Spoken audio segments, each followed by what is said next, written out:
स्मार्टफोनच्या दुनियेत क्रांती आता आपल्या शहरात. पलुसकरांच्या सेवेत सज्ज विवो एक्सक्लुझिव्ह स्टोअर. आता विवोची सुपरफास्ट टी सिरीज आणि गेमिंगसाठी जबरदस्त IQ सर्व लेटेस्ट मॉडेल्स आता आपल्या पलुसमध्ये उपलब्ध.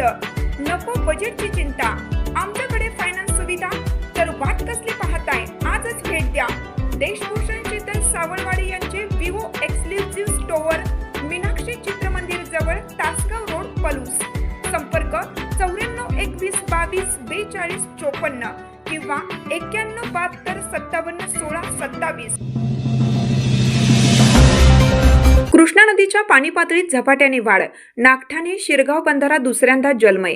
कोयना धरणातून सुरू असलेल्या पाण्याच्या विसर्गासह संततधार पावसामुळे कृष्णा नदीच्या पाणी पातळीत झपाट्याने वाढ झाली असून वाळवा व पलूस तालुक्यांना जोडणारा नागठाणे शिरगाव बंधारा शुक्रवारी दिनांक 31 रोजी सायंकाळी सुमारे 5 वाजता दुसऱ्यांदा पूर्णपणे पाण्याखाली गेला.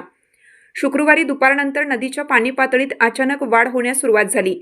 सरासरी दर तासाला 1 ते 1.5 फूट पाणी वाढत असल्याने सकाळपर्यंत मोकळा दिसणारा बंधारा सायंकाळपर्यंत पूर्णपणे जलमय झाला.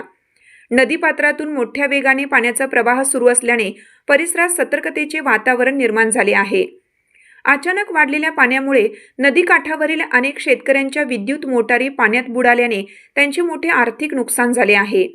दरम्यान वाळवा शिरगाव दरम्यान नव्याने उभारण्यात आलेला पूल सुरू असल्यामुळे नागरिकांना वाहतुकीसाठी पर्यायी मार्ग उपलब्ध झाला असून पूर्वीप्रमाणे मोठी गैरसोय टळली आहे. घटनेची माहिती मिळताच भिलवडी पोलिसांनी घटनास्थळी भेट देऊन परिस्थितीची पाहणी केली. प्रशासनाने बंधाऱ्याकडे जाणारा रस्ता तातडीने बंद करून आवश्यक सुरक्षेच्या उपाययोजना केल्या आहेत. नागरिकांनी कोणत्याही परिस्थितीत पाण्याखाली गेलेल्या बंधाऱ्यावरून जाण्याचा प्रयत्न करू नये, अफवांवर विश्वास ठेवू नये आणि प्रशासनाच्या सूचनांचे काटेकोरपणे पालन करावे, असे आवाहन प्रशासनाच्या वतीनं करण्यात आलं आहे. यावेळी पोलीस पाटील दीपक कराडकर व महसूल सेवक मुबारक शिराळकर उपस्थित होते.